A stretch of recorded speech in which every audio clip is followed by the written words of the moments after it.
To transfer files from your old phone to OnePlus 13, first I recommend to download an app called Send Anywhere on both of the devices. You can find this app in the Google Play Store and just type in the search looking for Send Anywhere.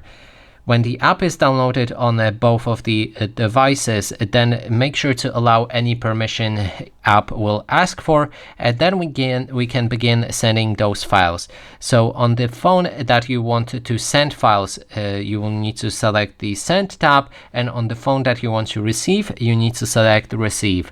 Now we can pick a files that we want to send. In this case, I'm just going to go with one picture, but you can select photos, videos, audio files, apps, contacts, and other files, which means you can basically send anything you like and pick all of the files, and when you're ready you can click on Send.